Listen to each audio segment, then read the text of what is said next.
예레미야 16장 14절에서 21절 말씀. 그들이 깨닫게 하겠다. 오늘 본문은 예레미야의 마음을 위로해 주시는 하나님의 약속입니다. 예레미야의 삶은 괴로움의 연속이었습니다. 현재의 괴로움도 크지만 미래에 대한 불안함은 더 컸습니다. 하나님의 심판 이후에 자신들의 삶이 어찌 될지 알 수 없었기 때문입니다. 예레미야의 마음을 아시는 하나님께서 말씀하십니다.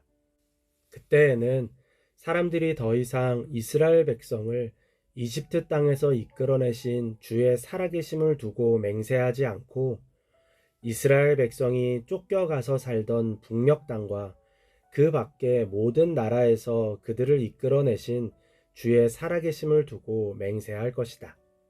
나는 그들의 조상에게 주었던 고향 땅에 그들을 다시 데려다 놓을 것이다. 비록 지금은 남유다의 죄로 인해서 그들을 땅에서 내쫓지만 하나님의 진노가 그치고 회복의 날이 오면 다시 이 땅으로 데려다 놓겠다는 약속입니다. 그리고 그때 백성들은 하나님을 이집트에서 조상들을 이끌어낸 과거의 하나님이 아닌 자신들을 이방 민족의 손에서 구원하신 자기의 하나님으로 고백하게 될 것이라는 약속입니다. 하나님의 약속 안에는 두 가지의 위로가 있습니다. 하나는 지금 예레미야가 외치는 그 예언이 반드시 이루어질 것이라는 위로입니다. 즉, 지금 예레미야가 당하는 고난이 무의미하지 않고 예레미야가 틀리지 않았다는 확신입니다. 다른 하나는 하나님 안에는 앞으로의 계획도 있다는 위로입니다. 남유다를 향한 하나님의 계획이 있으니 앞으로 있을 재앙을 걱정하지 말라는 확신입니다.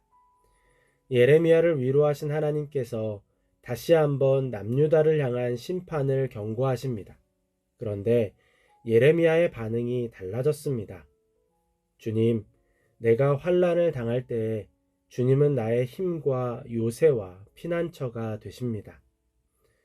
그동안 심판의 경고, 재앙의 경고 앞에서 예레미야의 반응은 실망하고 괴로워하는 것이었습니다.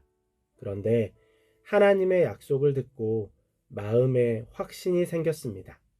재앙도 받아들일 준비가 된 것입니다. 예레미야의 마음에 확신이 생긴 이유가 무엇일까요? 처음에는 여러 번 반복해서 하나님의 약속을 들었기 때문이라고 생각했습니다. 그런데 여러 번 듣는다고 다 확신이 생기는 것은 아닙니다. 물론 익숙해져서 자연스럽게 수용하는 것처럼 보일 수는 있습니다. 하지만 그것을 확신이라고 말하기는 어렵습니다. 예를 들어서 예수 그리스도의 십자가 죽음과 부활을 여러 번 듣는다고 해서 그 일에 대한 확신이 생기는 것은 아닙니다. 익숙해져서 자연스럽게 수용하는 마음은 생길지 모르지만 확신이라고 말하기는 어렵습니다. 그렇다면 무엇이 예레미야의 마음을 확신으로 바꾼 걸까요? 하나님을 알았기 때문입니다. 물론 이전에도 예레미야는 하나님을 알았습니다. 그런데 하나님의 약속, 미래에 대한 하나님의 약속을 듣고 하나님께서 과거의 하나님, 현재의 하나님을 넘어서 미래의 하나님, 영원한 하나님임을 깨달은 것입니다. 하나님께서 영원한 분이라는 것을 깨닫고 나니 앞으로 일어날 일에 대해서 더는 불안하지 않고 확신을 가질 수 있었던 것입니다. 일반적으로 어떤 대상이 믿을 만한 존재인가를 증명하는 세 가지 조건이 있습니다. 첫 번째는 전능함입니다. 전능함은 하지 못하는 일이 없다는 의미입니다. 전능함의 확실한 증거 가운데 하나가 무에서 유를 만드는 것입니다. 우리가 하나님을 전능한 하나님이라고 표현하는 이유가 이것입니다. 하나님의 창조는 무에서 유를 만드신 사건입니다. 두 번째는 불변함입니다. 불변함은 변하지 않는다는 의미입니다. 변하지 않는다는 것은 외부로부터 영향을 받지 않는다는 의미입니다. 즉, 외부의 자극으로 인해서 달라지지 않는다는 것입니다. 세상의 모든 피조물은 외부로부터 영향을 받아서 존재합니다. 그렇기에 불변하지 않고 변화무쌍합니다. 외부로부터 영향을 받지 않는다는 것은 처음부터 존재하는 존재, 스스로 존재하는 존재를 의미합니다. 하나님께서는 자신을 스스로 존재하는 자라고 소개하셨습니다. 그래서 우리는 하나님을 변함이 없는 분, 신실하신 분이라고 표현하는 것입니다. 세 번째, 영원성입니다.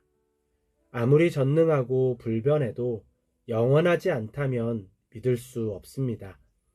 영원성은 과거, 현재, 미래에 모두 동일하게 존재하는 것을 의미합니다. 창조의 하나님께서 지금 우리의 하나님이 되시고 세상 마지막 날의 하나님, 영원한 하나님 나라의 하나님이 되시는 것입니다. 그래서 우리는 하나님을 처음과 마지막, 알파와 오메가, 영원한 분이라고 표현합니다. 하나님께서 예레미야에게 알려주신 것이 이것입니다. 과거의 하나님께서 현재의 하나님이시고 미래의 하나님이 되신다는 것입니다. 하나님께서 말씀하십니다.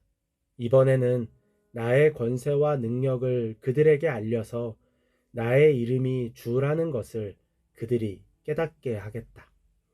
본문에서 주라고 번역한 히브리어 예호바는 우리가 아는 여호와로서 자존자, 영원한 자라는 의미입니다. 하나님께서 이번 일을 통해서 스스로 존재하시고 영원하신 분임을 깨닫게 하시겠다는 것입니다. 하나님의 영원성을 깨달은 예레미야가 하나님의 말씀을 확신했듯이 남유다 백성 역시 하나님의 전능함, 불변함, 영원함을 깨달으면 우상을 버리고 하나님만을 확신할 것이라는 의미입니다. 하나님의 재앙, 하나님의 심판은 이것을 위한 것이었습니다. 하나님께서 우리의 삶에 찾아오실 때 우리는 새로운 하나님을 만나게 됩니다. 어떤 사람은 그 하나님을 그저 스쳐 지나가기도 하지만 어떤 사람은 그 일로 인해서 새로운 하나님, 알지 못했던 하나님을 깨닫고 하나님과 더 친밀해집니다. 하나님의 찾아오심이 때로는 고통일 때도 있고 기쁨일 때도 있습니다. 찾아오시는 통로, 일하시는 도구 역시 다양합니다. 그게 무엇이든 상관없습니다. 중요한 것은 그 일로 인해서 하나님을 깨닫는 것입니다. 오늘 우리의 삶에 찾아오신 하나님을 깨달으시기 바랍니다. 너무 여러 번 들어서 익숙한 하나님입니까? 아닙니다. 그 안에 새로운 하나님이 있습니다. 오늘도 전능하시고 불변하시고 영원하신 하나님을 만나고 깨닫는 날 되시기를 바랍니다.